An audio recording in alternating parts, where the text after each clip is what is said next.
Hi, welcome back to Reading Queen, my fellow bookworms. Today I'm going to be reading Junie Jones and Her Big Fat Mouth by Barbara Parks, chapters 4 through 6. So let's get started.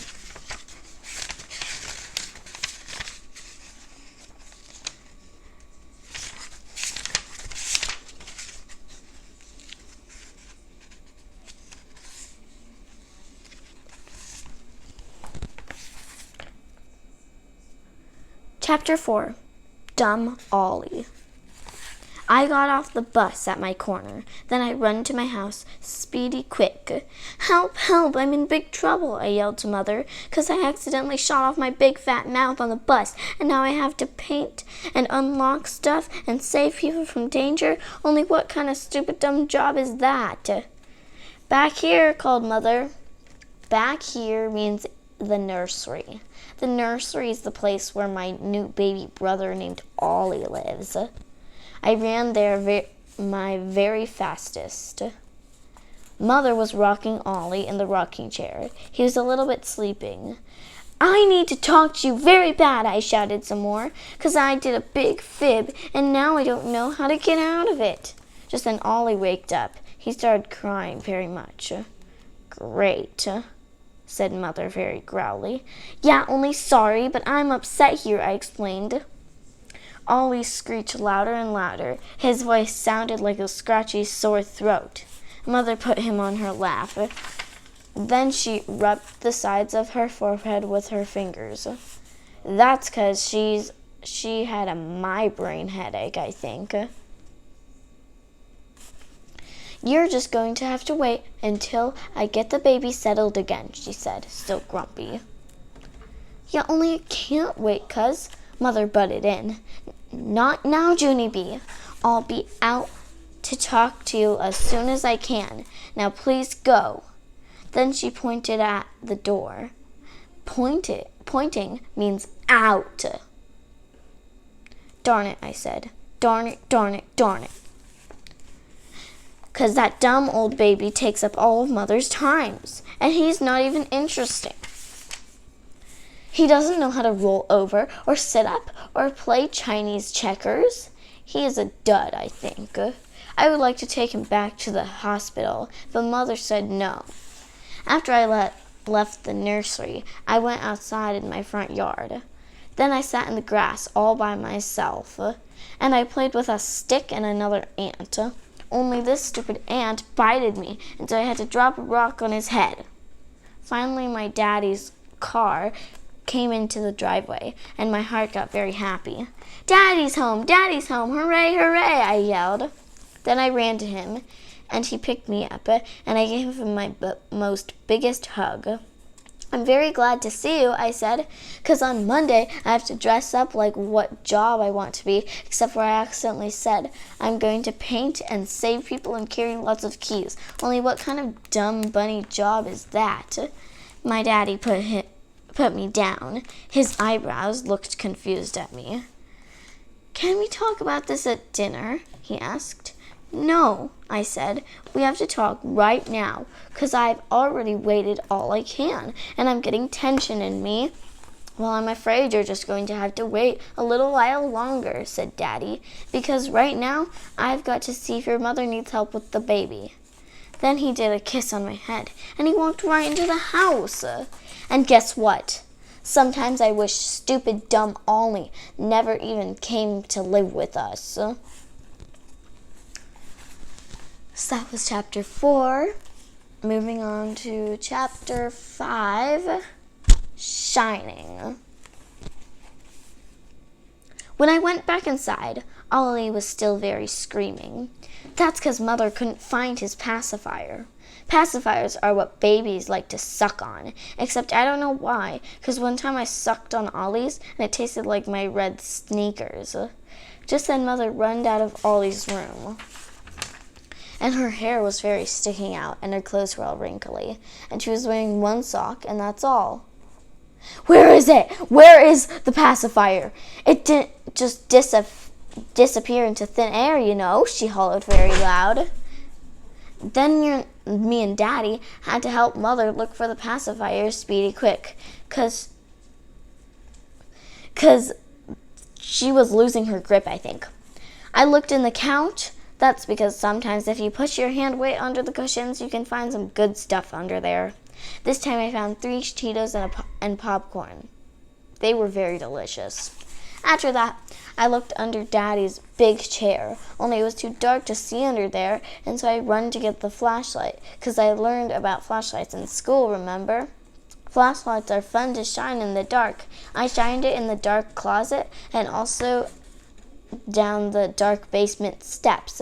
Then I remembered another dark place, and its name was Screaming Ollie's room, 'cause his shades were pulled down for his nap, that's why. I runned right there very fast. "Look," I said to Screaming Ollie, "I've got a flashlight." I shined it on the ceiling. "See? See that little round circle of shine up there?" I said. Then I shined it on his jungle wallpaper. "And see the monkeys, Ollie? And the hippo pot of something?" I asked him. Only Screaming Ollie kept on right screaming, and he didn't show courtesy to me. And he didn't show courtesy to me. Courtesy is the school word for listening very polite. That's how come I shined it right in his big fat crying mouth. Except for then a problem just happened, and it's called Mother sneaked up on me in her quiet sock. "Genevieve Jones, what in the world do you think you're doing?" she hollered. I did a gulp. Then my heart got very pumpy, because I was in big trouble, that's why. "I'm shining," I said real soft. "Ouch," she said. "Out right now." And so that's how come I started to leave, except for then the flashlight shined on the floor, and I saw something very wonderful down there. "Hey, look, it's the pacifier," I shouted. "I found the pacifier. It was hiding under the rocking chair." Then I hurried to pick it up, and I gave it to Mother. Her face got relief on it.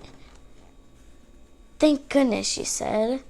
"Yes, thank goodness," I said back. Mother wiped the pacifier off. Then she blowed on it very hard. "Yeah, only you can't blow germs off, you know," I said, "'cause stuff that being on the ground is very dangerous." And so when Mother gave me the pacifier, I washed it off with soap and water. And guess what? Then I put it right into Ollie's mouth, and he stopped crying. Mother looked proud of me. "Where did you get so smart?" she asked. "At school, that's where," I said. Then all of a sudden my eyes got big and wide, 'cause a very great idea popped right inside my head. "Hey, I thought of it," I hollered. "I thought of what I can be for job day." Then I jumped up and down, and I run down the hall. Daddy was in his chair reading the paper. I busted through it with my head. "I thought of it. I thought of what kind of job I can be when I grow up," Daddy said. "Slow down," to me. That's because he didn't know what the heck I was talking about, of course. "Yeah, only I can't slow down," I explained, "'cause I'm very celebrating, and now I don't have tension in me anymore." Just then, Mother came into my room. "What's all the excitement about?" Into the room. "What's all the excitement around?" she said. I clapped my hands together. "I have an announcement. That's what it's all about," I said real happy. "Well, what is it?" said Mother. "Tell us." And so then I stood up straight and tall, and I told Mother and Daddy the name of the job I was going to be when I grow up. "That's a good one, right?" I said, very excited. "That's the bestest job you have ever heard of, isn't it?" Except for Mother and Daddy didn't answer me. They just kept on looking and looking at each other. Then Daddy did a funny smile, and Mother said the word, "Oh boy." So that was chapter 5. Now moving on to chapter 6, which is the last chapter of this video. Let's do it. Chapter 6, Tingling.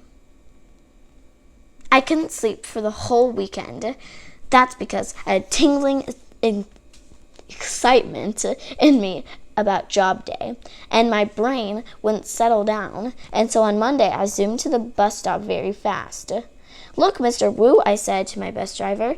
Look to what I'm wearing today." Then I opened my jacket and I showed him my job clothes. "See, it's nice pants and dangling keys and a paintbrush," I said, "except for I can't tell you what I am, 'cause it's my special secret." Then I plopped down in my seat, and Mr. Wu drove to the next corner. That's where my bestest friend Grace got on. She was wearing Mickey Mouse ears and a dress with red and white polka dotties on it. "Grace," I said, very smiling, "you look very beautiful in that dotty thing."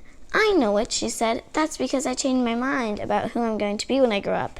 Now I'm going to be Minnie instead of Mickey."